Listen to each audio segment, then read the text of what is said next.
მოგესალმებით, მეგობრებო.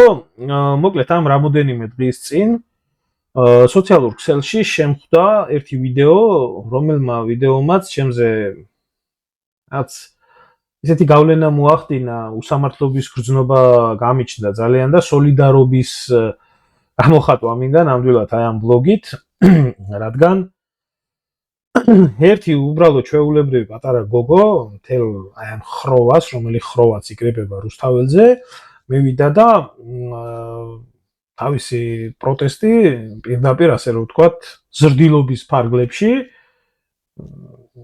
გამოუთქვა. მოთხოვნა იყო, რომ აქცია, რომელიც იმართებოდა რუსთაველის გამზირზე და იქ სულ აქციებია, როგორც იცით, ისრაელის დროშა ჩამოხსნილიყო.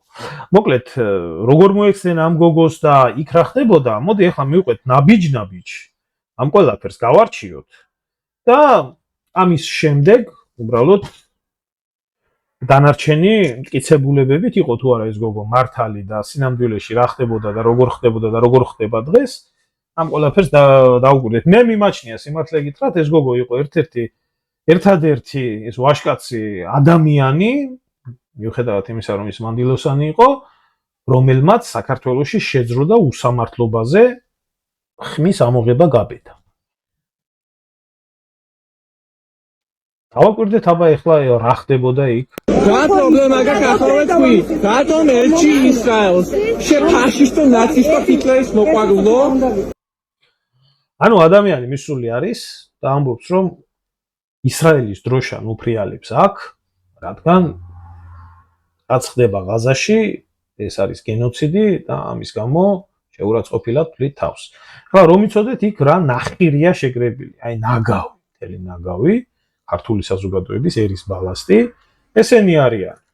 არასამთავრობო ორგანიზაციები, შიგუგნიდან განათლებული ევროპელები, ასე რომ ვთქვათ, ფრიმიშა, ჯობნახირი, სოროსის ბროდის მიერ დაფინანსებული სანაგვე და რომლებიც სულ ადამიანის უფლებებზე და ჰუმანიზმზე და ეს რაღაცეებზე საუბრობენ და მივიდა ადამიანი იმისთვის, რომ თქვას, თავისი აზრი გამოხატოს ერთი გოგო და ნახე როგორ იქცევიან ახლა ეს სანაგვე.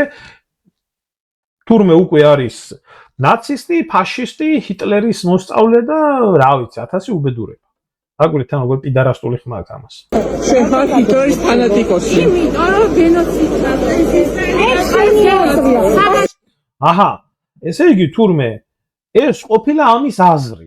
აბა კარგად დაიმახსოვრეთ ეს მომენტი და არის თუ არა ამის აზრი და არის თუ არა ეს საერთაშორისო სასამართლოს გადაწყვეტილებები და საერთაშორისო ორგანიზაციების მიერ დამტკიცებული ფაქტი, ამას აუცილებლად ნახავთ ბლოგის მსვლელობის დროს. ანუ ეს შენი აზრიაო თუ არა, ასე კი არ არისო კაცო.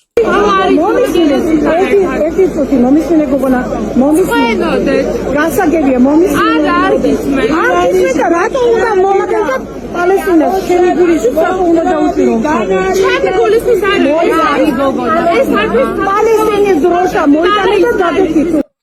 ანუ ხალხო, ესე იგი ადამიანი როგორც კი ამბობს, რომ რაღაცა ცუდს აკეთებს ეს ქვეყანა, ეს ავტომატურად ნიშნავს თურმე, რომ ვინმეს აქვს მოტანილი ამ პალესტინის დროშა, ვინმე ამბობს, რომ თავისუფლება პალესტინას, ამ მსგავს რაღაცას ხო არავინ არ ამბობს.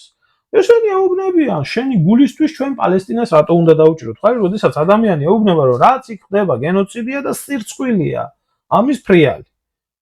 ესენი იმ წუთში ნაცი თუ არ მოგწონს, ქოცი ხარ, ქოცი თუ არ მოგწონს, ნაცი ხარ, ევროპაში თუ არ გინდა რუსეთუმე ხარ და ეს დაავადებული, ზომბირებული საზოგადოება ეუბნება, რომ ეს არის ცუდი, იქ მიმდინარეობს გენოციდი. არა. ეს პალესტინის მხარდამჭერი ყოფილა. ამერიკა ისრაელს უჭერს ხარს. ევროპა ისრაელს უჭერს ხარს. აი ახლა ეს პედერასტი დააკვირდით ამის ხმაში, ესე იგი ამერიკა რადგანაც უჭერს ისრაელს მხარს და ევროპა რადგანაც უჭერს ისრაელს მხარს, ესე იგი ჩვენც რა თქმა უნდა დაუჭიროთ ავტომატურად მხარი. აი ეგრევე ქართველებმა და საქართველოს უნდა დაუჭიროთ მხარი. ახლა მასე ევროპა და ამერიკა კოსოვოს დამოუკიდებლობასაც აღიარებს და ვაღიაროთ ჩვენც კოსოვოს დამოუკიდებლობა. რიტორიკული კითხვა არის, მაგრამ და ეს პედერასტი, რომელიც აი ამ გოგოს ესეთი სიძულვილით ელაპარაკება, ჯერ ხო მამრობითი სქესია და ქალის მიმართ ცოტა ნორმალური დამოკიდებულება უნდა ქონდეს, მაგრამ პედერასტია. Იმისთვის ქალი საზღარი არსებაა. ხმაზევე ეთყობა რა ჩამოსხვაცა. დიდება ისრაელს. აბა მაშინ წაიყვანე. დიდება ისრაელს. ნუ ვითომ ახლა ეს ბავშვი ჩადის რაღაცა ისეთ დანაშაულს, რომელიც დანაშაულის გამოც თურმე ის უნდა იქნას დასჯილი და გადაუღეთ სასწრაფოდ ეუბნება გადაუღეთ სურათი. ნუ დაგვირდით ახლა ამას.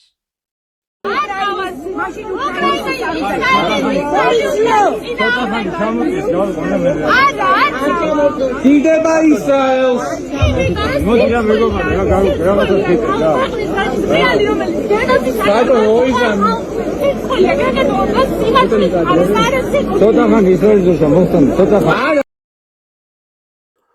ანუ მეგობრებო დააკვირდით.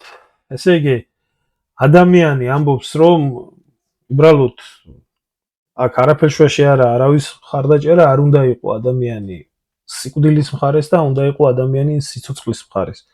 ძალიან ძნელია ადამიანი არ დაეთანხმო ყველანაირი ადამიანური შეხედულებით აი ამ ბავშვს და აი უბრალოდ აი ამ ხროვის დააკვირდით დედისტოლა ქალები, ახალგაზრდა ბიჭი, კაცები როგორ ექცევიან ამ ადამიანს უბრალოდ მის გამოთქმულ ადამიანურ სიმართლეზე. აი როგორი დამოკიდებულება აქვს ეს ხდება საქართველოში და ქართველი უკეთებს ქართველს.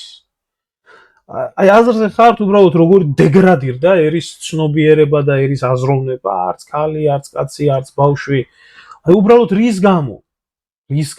იმის გამო რომ ვიღაცამ ფული აიღო ნაცებიდან, ვიღაცამ ფული აიღო სოროსიდან, ვიღაცამ ფული აიღო რაღაციდან, აი ქართველი უკეთებს ქართველს ისეთ რაღაცას.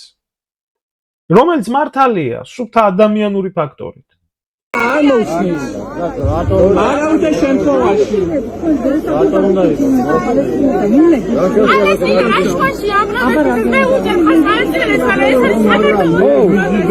მაშინაც ევროპის დროშები უნდა იყოს და უკრაინის.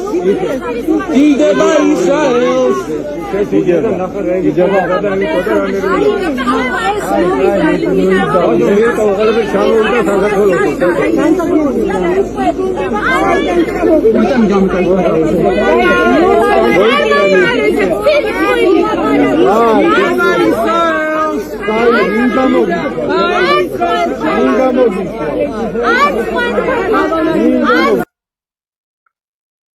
აი თქვენი ნამდვილად არ ვიცი, მაგრამ მე პირადად მართლა მწვენია, რომ საქართველოს მოსახლეობის ძალიან დიდი ნაწილი აი ესეთ ნაგავ ბიომასად იქცა, რასაც ახლა თქვენ ხედავთ აი ამ ვიდეოში და ძალიან ბევრია ასეთი. გავაგრძელებთ.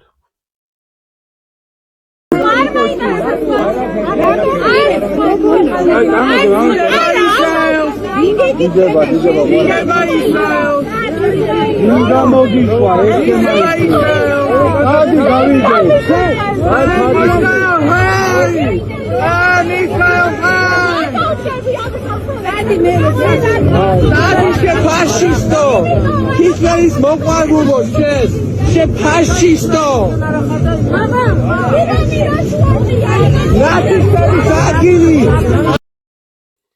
ანუ დააკვირდით ლოგიკას. თუ შენ არ ახარ ისრაელის პოლიტიკის მომხრე, შენ ავტომატურად ხარ ფაშისტი.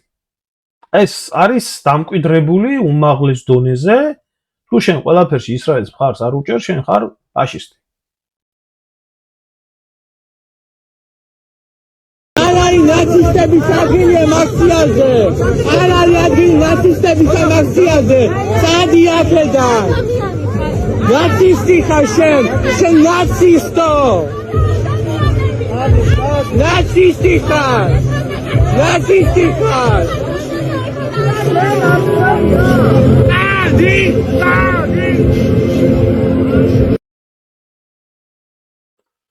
და როგორც ხედავთ, ეს პატარა გოგო, რომელიც მართლა უსამართლობის გამო მივიდა პროტესტის გამოსახატად, როგორც ძაღლის ლეკვი, ისე გააგდეს შეურაცხყოფით, დამცირებით, თან ისეთი რამის გამო, რაც არ არსებობს ნორმალურ ადამიანს, თუ კი ადამიანი გქვია, უბრალოდ შენთვის მისაღები არ იყოს.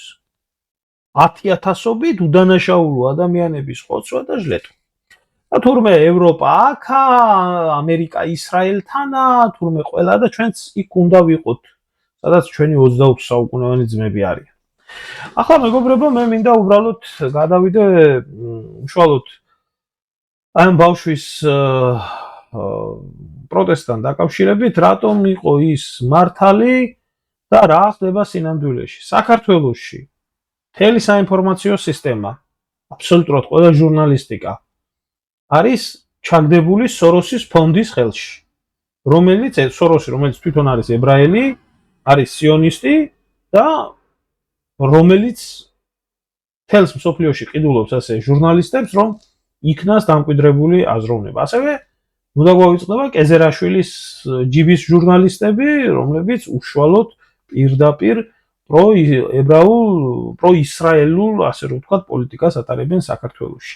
აი საქართველოში თავიდან ბოლომდე მოწამლულია საინფორმაციო ველი. ეხლა ვნახოთ უბრალოდ მსოფლიოში რა ხდება. რაში იყო ეს ბავშვი მტყვანი? რაში იყო ეს ბავშვი მტყვანი?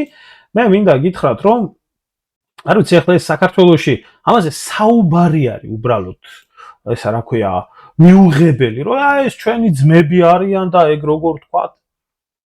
გაერთიანებული ერების ორგანიზაციამ დიდი ხნის წინ აღიარა ის, რომ ეს ოფიციალური საიტი არის შებრძანდით გაერთიანებული ერების ორგანიზაციის საიტზე და თქვენ თვითონვე შეგიძლიათ ნახოთ, როგორ გმობს გაერთიანებული ერების ორგანიზაცია და რა რეზოლუციებს ღებულობს ისრაელის მიმართ, რომელიც მას ფეხებზე კიდია და არაფერს არ ასრულებს.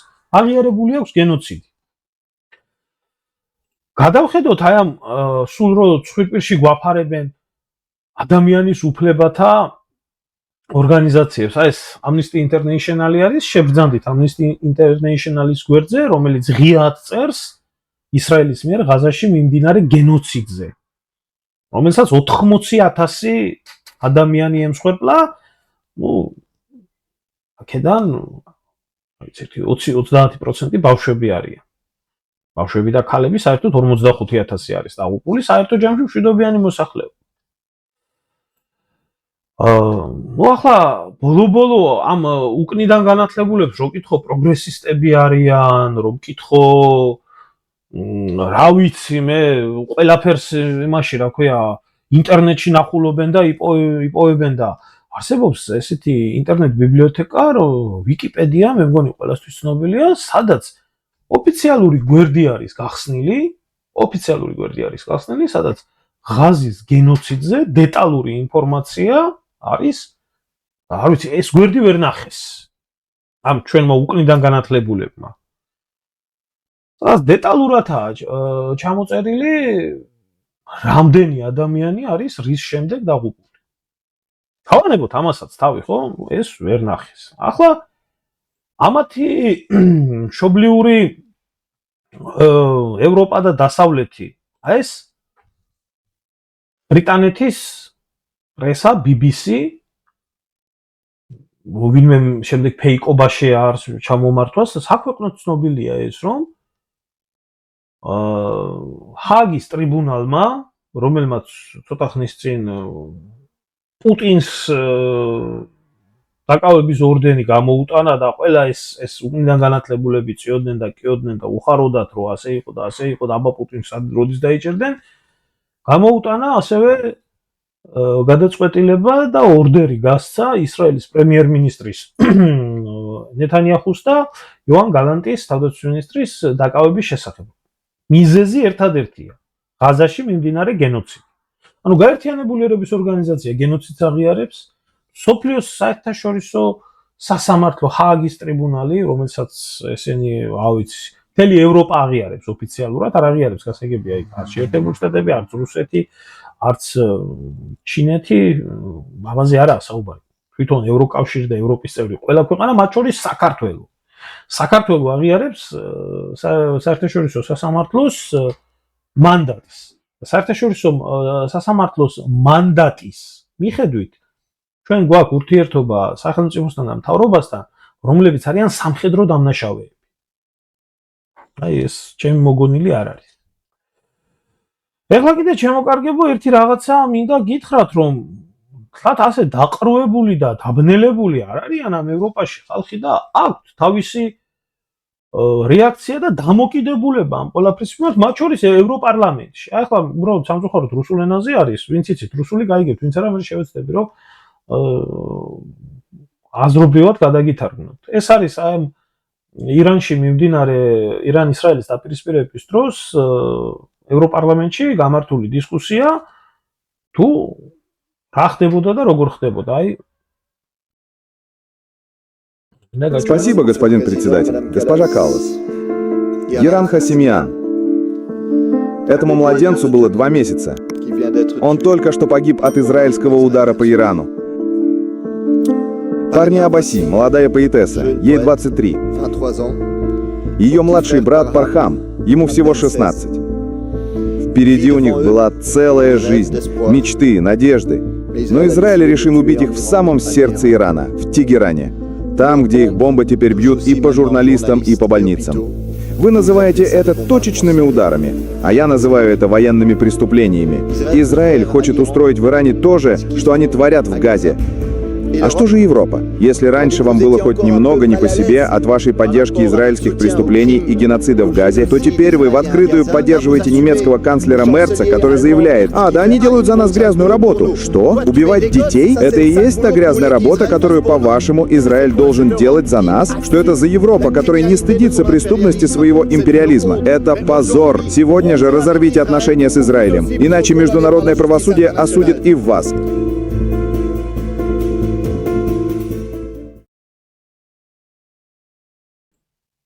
აი ეს ადამიანი ღიად ევროპარლამენტში ამბობს, ну თავიდან ყვება იმას, რომ ახლა ვინც არ იცით რუსული იმათვის განმარტავ, ყვება იმას, რომ ისრაელის ირანის დაბომბვის დროს დაიღუპა მშვიდობიანი მოსახლეობა, ესე და თქვენ აქ ევროპელები ზიხართ პირი გაქვთ დაღებული და უშუალოდ მონაწილეობთ ყველაფერი იმ უბედურებაში, რასაც გენოციდი ქვია, მხარს უჭერდით გენოციდს, ახლა კიდე მხარს უჭერთ მერცს, გერმანიის კანცლერს, რომელიც აცხადებს, რომ ისრაელი ჩვენს ნაცვლად აკეთებს შავ სამუშაოს.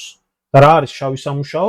შავი სამუშაო არის ის, რომ ბავშვები და ქალები იქნან დაღუპული, ეს არის სირცხვილი და მოუწოდებს შეწყვიტოს ყველა ევროპის ქვეყანამ ისრაელთან ნებისმიერი კონტაქტი და ურთიერთობა, რომელიც რადგანაც თუ ამას არ გააკეთებენ, ანდრე თუ გვიან საერთაშორისო სასამართლო დამნაშავედ ცნობს მათაც და მათაც მოადგება საერთაშორისო სამართალი. ძნელია უბრალოდ არ დაეთანხმო ამ ადამიანს ამ ყველაფერში, რადგან არ ვიცი, არ მეგულება ნორმალური ადამიანი, ვინც ამ ყველაფერს ხედავს, ეს ყველაფერი იცის და მაინც ტაშს უკრავს იმ უბედურებას, რაც ხდება. ახლა მინდა კიდევ ერთი რაღაცა გაჩვენოთ, თვითონ ძალიან იშვიათად შეხვდებით ებრაელს, რომელიც თავისი ისრაელის ქმედებებს დაგმობს. ძალიან იშვიათად, თუმცა არსებობენ ეგეთი ადამიანებიც, რომლებიც მათ შორის ჯეფრი საქსი, რომელიც წარმოშობით ებრაელი არის, მაგრამ ადამიანია, საერთაშორისო ექსპერტი არის და ღიად ამბობს, რომ ის ყველაფერი, რასაც ჩადის ისრაელი, ეს არის დანაშაული. მაგრამ ახლა მე მინდა გაჩვენოთ ერთი ჩვეულებრივი უბრალო ებრაელი ადამიანი, რაც ამბობს თავის უბრალოდ თვითონ ებრაელის ტომელებზე. ესეც რუსულად არის, მაგრამ ამასაც აზრობრივად გავარჩევთ. ახლა ვინც იცით. Мне кажется, что Гитлер победил. Он изменил нас, евреев, превратив из сострадательных и заботливых людей, живущих по принципу «поступай с другими так, как хочешь, чтобы поступали с тобой», в жестокую, геноцидную, националистическую нацию, которая преследует и убивает женщин и детей. Мне 83 года, и я никогда не была так сильно разочарована в Израиле, как сейчас. Однако действия еврейского населения в Израиле вызывают во мне только лишь возмущение, стыд и отвращение. Мне не ясно, почему представители еврейского народа, особенно те, кто посещает синагоги, не стремятся немедленно прекратить происходящее. Во имя гуманности я обращаюсь ко всем представителям еврейского народа с призывом выразить свой протест, выразить свою мольбу, потребовать прекращения огня. რას ამბობს ახლა ეს ადამიანი 84 წლის ადამიანი ვარო და მე მეჩვენებაო რომ ჰიტლერმა გაიმარჯვა. რომ ებრაელი ხალხიო, რომელიც იყო თბილი მოსიყვარულე და ჰუმანურიერიო, გადაიქცა რაც ნაციონალისტურ რაც შხამად, რომელმა შხამაც ამდენი უბედურება, რაც ხდება ის ჩაატარა და მე გული მერევა თვითონ ისრაელის მოსახლეობაზე და გაოგნებული ვარ იმით, რომ გაწმილებული ვარ თვითონ ისრაელის სახელმწიფოთი და გაოგნებული ვარ თვითონ ებრაელი ხალხი, განსაკუთრებით მათი, ვინც მიდიან და ლოცულობენ და მშვიდობას ითხოვენ, რატო არ იღებს არავინ ხმას ამ ყველაფერთან დაკავშირების, რომ შეწყდეს ეს ხოცვა ჟლეტვა და ეს უბედურება. ნუ ახლა ისიც ხო ერვინ ლენემსაძე არა და ის ბავშვი ხო არ არის, რომელსაც ყველას თქვენ თუ არ გეთანხმებათ ეგრევე ფაშისტს და იმის ჰიტლერის მიმდევარს ეძახი. ახლა კი მინდა მოუბრუნდე აი ამ ჩვენ დაწარუებულ ადამიანებს, იმიტომ რომ ეს ყრუ ხალხი საუბედუროთ და სამწუხაროდ ის ბიონაგავი, რომელი ბიონაგავიც იქ არის შეკრებილი რუსთაველზე და ამ ყველაფერში მონაწილეობს, ისინი არიან ქართველები, ძალიან ბევრი, სამწუხაროდ და საუბედუროთ. რა მნიშვნელობა აქვს ხა ცხოველი, მოლაპარაკე ცხოველი ქართულ ენაზე იქნება მოლაპარაკე ცხოველი თუ სხვა ენაზე იქნება. ისინი არიან ბიონაგავები.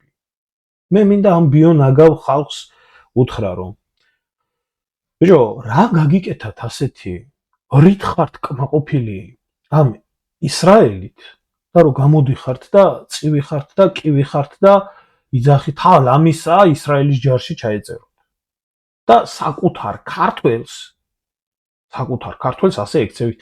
ერთი რომელიმე ებრაელს თუ დაჩაგრავს იმის გამო და თუ გააგდებს თავისი რიგებიდან, რომ საქართველოს მხარდაჭერაზე ან თანხმობა გამოაცხადა და ან უარყო.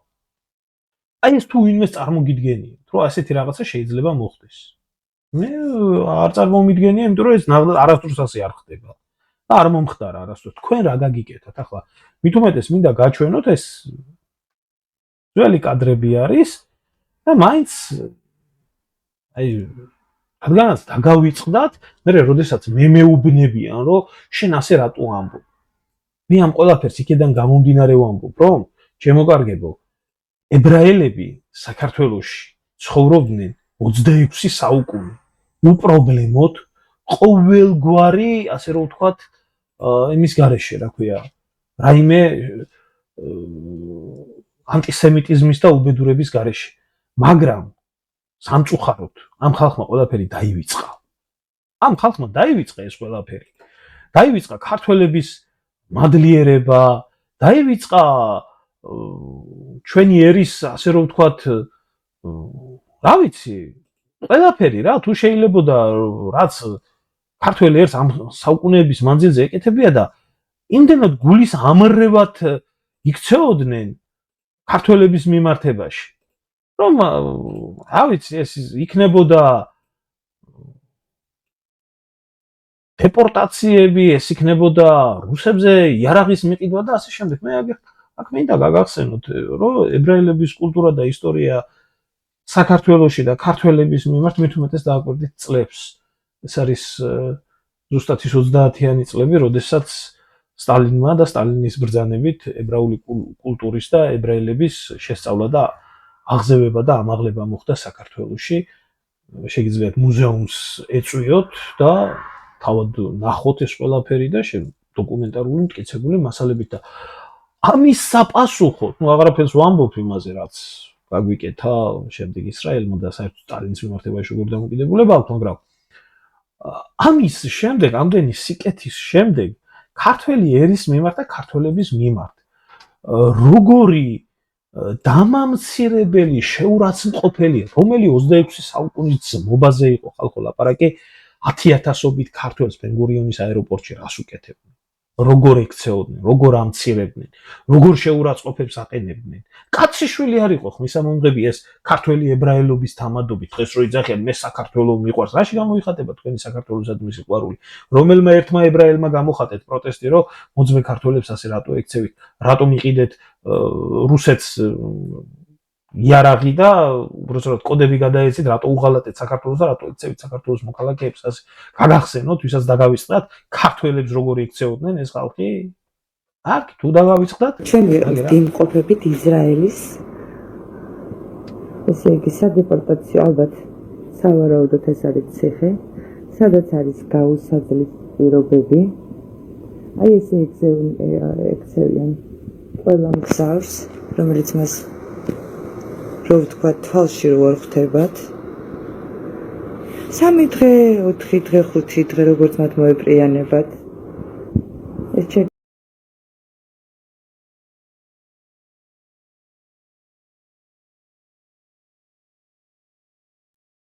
კაცრავად აი დააკვირდით აი ამ წარწერას, რომელიც იმ სადეპორტაციო ასე რომ ვთქვათ, ბანაკში ქართველებს აქვს, განწარებულ ქართველებს აქვს გაკეთებული.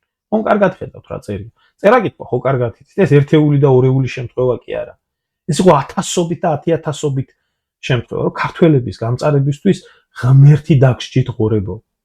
აი ასეთი ძმობა გაგვიწიეს მათ და ესეთ ძმობას გვიწევდნენ ჩვენ მთელი ამ ხნის მანძილზე და თქვენ რა გაგამწარათ, ბიჭო, მზად რო ხართ ქართველმა ქართველი შეჭამოთ ამათ გულისთვის, რომელსაც ფეხებზე კიდი ხართ, საერთოდ ადამიანებად არ გაღიარეთ.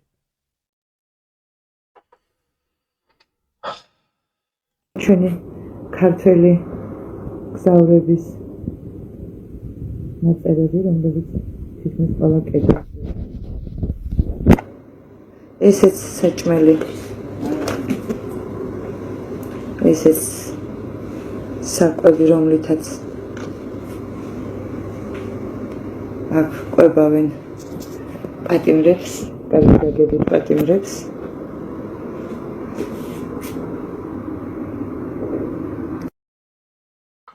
ქართველ ქალებს, ქართველ დედებს, რომლებიც განწარებულები წავიდნენ იმისთვის, რომ ელემენტარული ემუშავათ თავისი პატიოსანი შრომით, მიეღოთ მონაწილეობა ისრაელის კეთილდღეობაში ძმასთან, რომელიც 26 საუკუნე იყო შენახულები. აი ასე ექცეოდნენ. თქვენ კიდე მზად ახართ, რომ აი ამად გამო ერთმანეთი შეჭამოთ და ერთმანეთი დაჭამოთ. აი ამას სანამ არ ისწავლით საქართველოში, მანამდე საქართველოს და ქართველ ერს არაფერი არ ეშველება. ახლა კი რაც შეეხება დასასრულისკენ, მინდა ერთი ვიდეო შემოგთავაზოთ, რომელი ვიდეოც ძალიან კარგად გამოხატავს, ზოგადად ამას იმიტომ ვაკეთებ, რომ ბევრი ჩლუნგი და ბევრი დებილი გამომიხდა და აქ ლექციას მიკითხავდა შაჰ-აბასის ლაშქრობებზე საქართველოში. და აი ამათ ძმობაზე.